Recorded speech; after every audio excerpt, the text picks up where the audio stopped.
I entered into an arranged marriage with little social or romantic experience. My husband, Jack, is the son of a small to medium-sized company's president. My family also runs a small company with several employees, and it seems our parents knew each other and arranged the marriage since we were suitable age of marriage. I lost my mother at a young age and was raised solely by my father, Thomas. Being an only daughter, he was concerned about my future and somewhat forcefully proceeded with the marriage arrangements. I've always been shy and not good at making friends. So after graduating high school, I immediately started working at my father's company. I had no experience with part-time jobs or going out at night. I wasn't interested in romance, so arranged marriage was actually convenient for me. I had a crush during my school days, but never dated. The only men I interacted with were my father and the male employees over 40 at our company. I never thought I'd get married, having almost no romantic experience. Fortunately, an arranged marriage came along, and I wanted to put my father at ease, so I readily agreed to it. My husband was 3 years older than me, but looked quite young. He joined his father's business after high school and was set to become the president in the future. The company was doing well, and honestly, he was quite my type. I fell for him during our first meeting, but I couldn't make the first move. Unexpectedly, he proposed during our second meeting, and I happily accepted, feeling over the moon. We got married after only meeting twice, and he became my husband. Our married life began at his parents' house. Since he was to take over the family business, he wanted to stay close and learn from his father's work. I moved in with his parents as he wished. His parents were happy that I could live with them, and I felt relieved that my father would be reassured. However, my expectations were quickly turned upside down just 2 days into the marriage. I lost my mother when I was little, so I can do housework. Or so I thought. In the morning, when I got off in the living room to make breakfast, before my husband got up, my mill had already woke up. Oh, good morning. It was late. Did you clean the entrance? I was surprised. It was 6 a.m. Sorry, I'll clean it right away, I said and hurriedly went to sweep the entrance.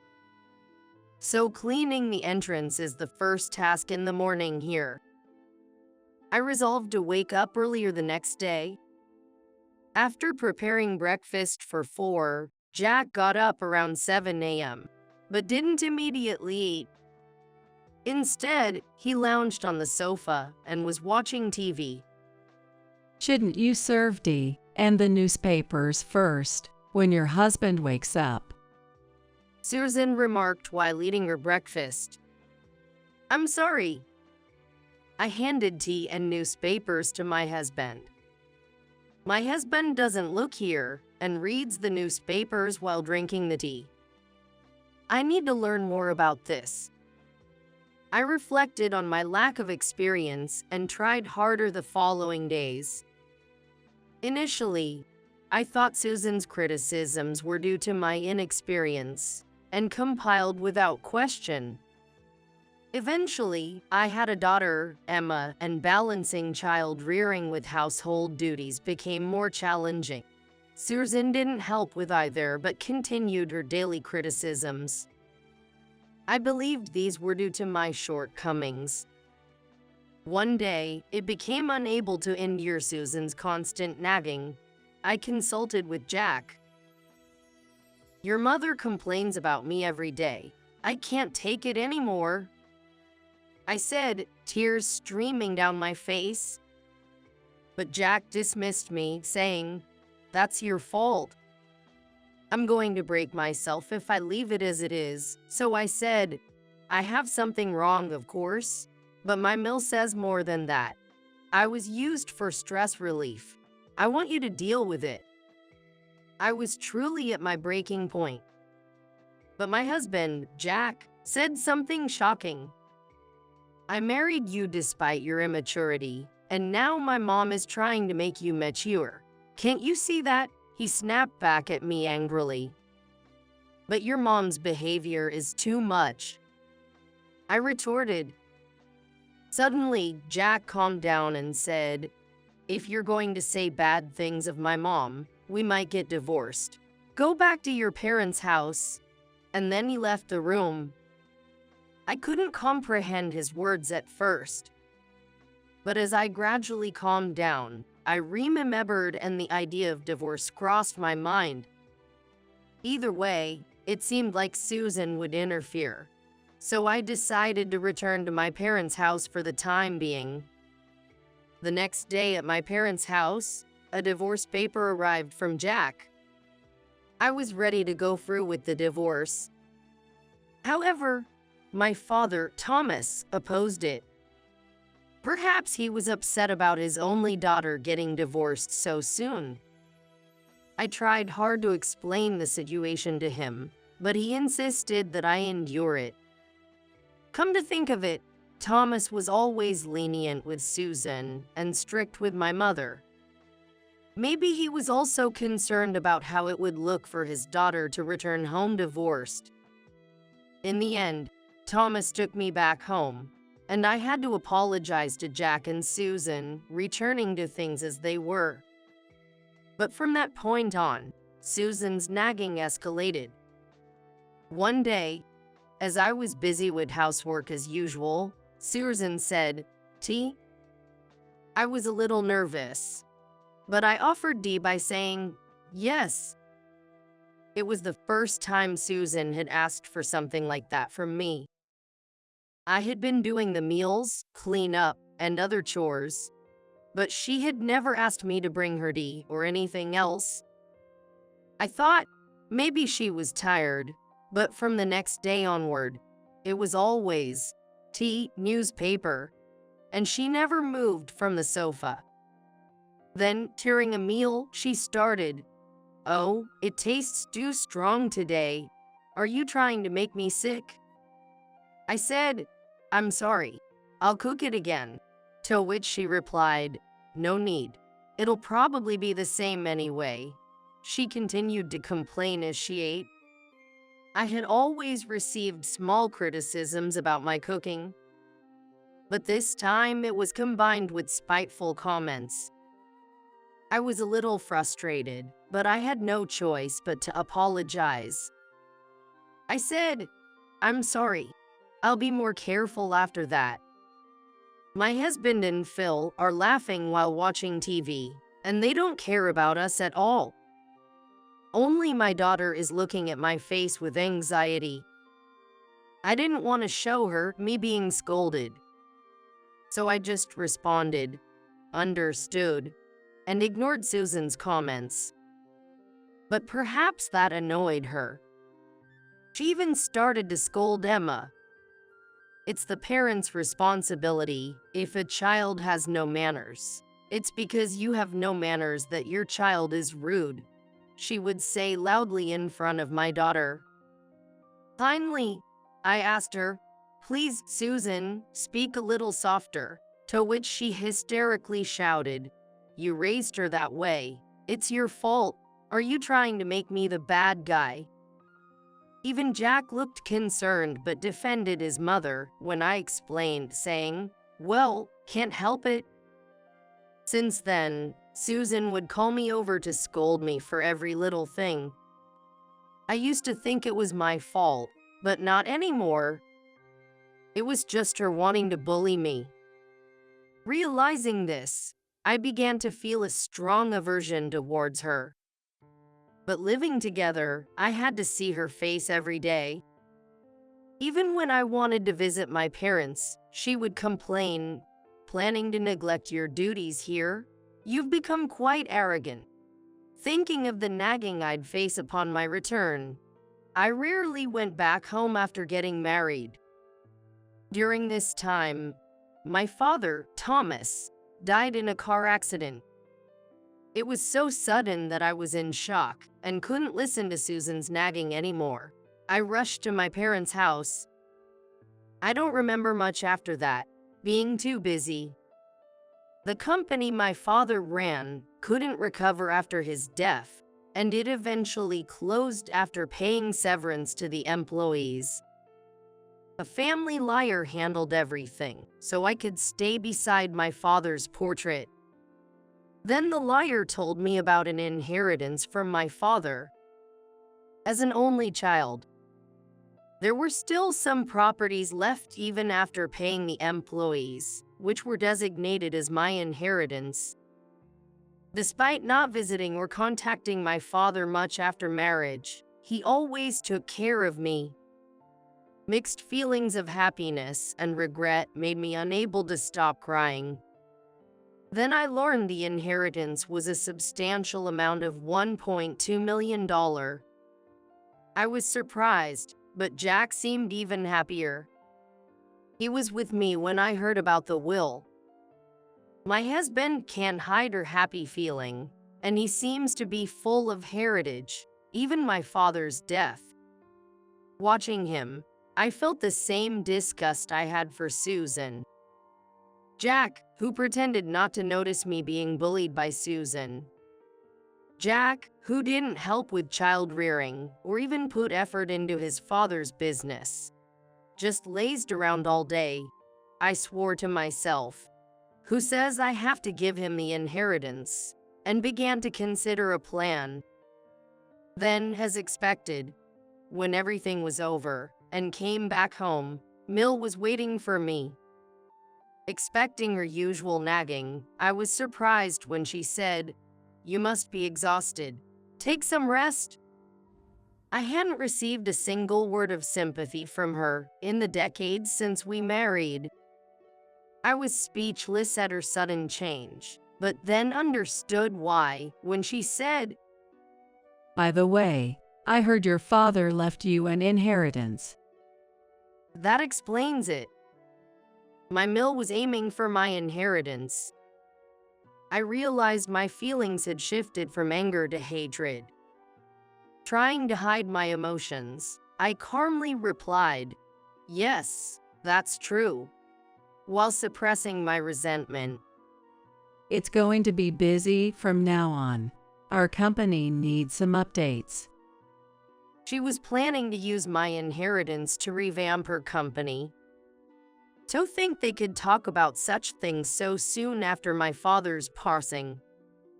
Yes, cars are getting old recently. My husband chimed in, clearly in a good mood.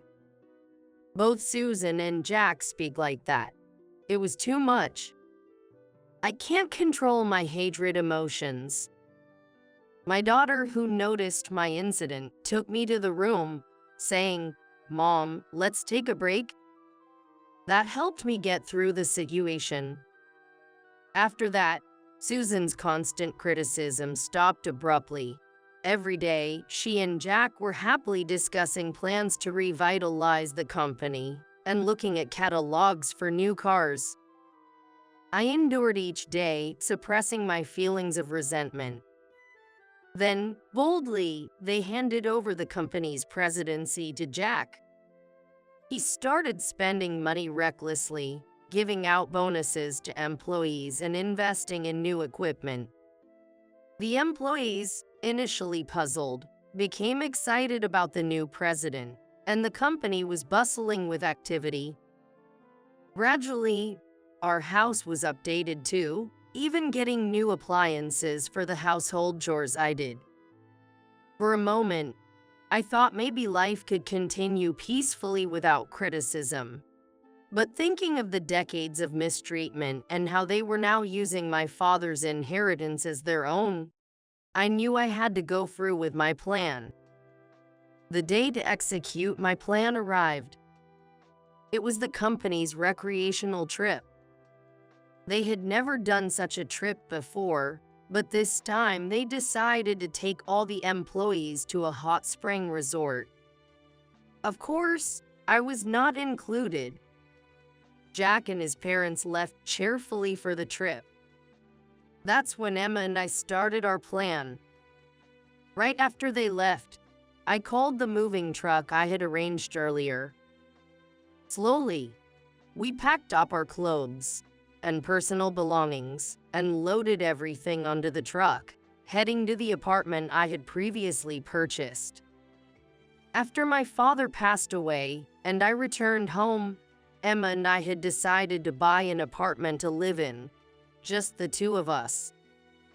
There is no problem with the furniture that I bought little by little in the immediate life. In the past, Susan kept a close eye on me, and I couldn't freely go out. But recently, she had started going out more and let me leave the house without any complaints. I took advantage of this and bought furniture and appliances for our new place. It was somewhat surprising that Emma was on board with the plan. She has a similar personality, and she rarely opens her mouth at home. Sometimes she just talks about her school life with me. Emma had always known that Susan was mistreating me and had always stood up for and supported me. Whenever Susan was in a bad mood, it even affected Emma. My daughter couldn't stand it and agreed with this plan. Susan had almost forbidden me from going out with Emma, claiming that it would neglect the housework. It was truly a happy feeling to be able to go shopping and visit our new apartment with my daughter, something unimaginable before. Meanwhile, Jack and his parents were blissfully unaware at the hot springs. I regretted not being able to see their surprised faces when they returned the next day. When they returned from the trip, I was no longer there. Soon, Jack called, furious. What the hell is this? Where are you? He suddenly shouted at the phone. What do you mean? I can't live with your family anymore. That's why I left the house. Emma is with me. Calmly, I replied. What? After all these years of supporting you, who's always been immature? Jack must have always looked down on me. That's why he never said or did anything when his mother, Susan, bullied me. I regretted not realizing his true nature after all these years together. But now, I felt no love for him. I won't accept this. Jack continued. Accept or not, you're a stranger to me now. I replied. What? We haven't even signed divorce papers. He scoffed. But I also laughed back. You're saying something weird.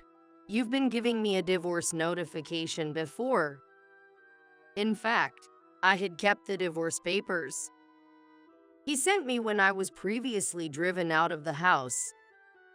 After my father's death, I filed the papers as part of my plan. So, Jack and I had been no longer family for quite some time. What? He seemed lost for words. Then someone snatched the phone and I heard a familiar voice. Do you realize what you've done? This is a crime. Susan's voice rang in my ear, sounding almost nostalgic. Calmly, I responded, It's not a crime. You signed as a witness, didn't you, Susan? That was a long time ago. Bringing it up now. Susan started screaming at me. I've endured your criticisms every day. Even after receiving the divorce papers, I stayed. But now, you're spending money recklessly, expecting my father's inheritance. Well, that's... Susan tried to make excuses, but I cut her off. I'm done with that life. The divorce papers were just sitting there, so I filed them. Is that a crime? She couldn't respond. I concluded the call with, "Thank you for everything over the years. I'll be living happily with Emma now. Take care." I said that and hanged up. My long revenge was over. Afterward, Jack and his parents faced the consequences I anticipated. The money they splurged, expecting my inheritance, turned into debt, and their company eventually collapsed. They couldn't repay the debts and had to sell their home. Jack, unable to find a stable job, struggled with day-to-day work. Susan, after the company failed, turned to alcohol and was admitted to a hospital. It is also suspected of dementia. As for me, I started working part-time, my first job experience. Having married through an arranged marriage and being sheltered from society, it was tough at first. But now I find joy in earning my own money. Emma has found a job and is working hard in the company. After my arranged marriage and the struggles I faced, I want her to gain life experiences and find a partner that suits her. I'm not my second life for me, but I'm going to have a fun life for myself.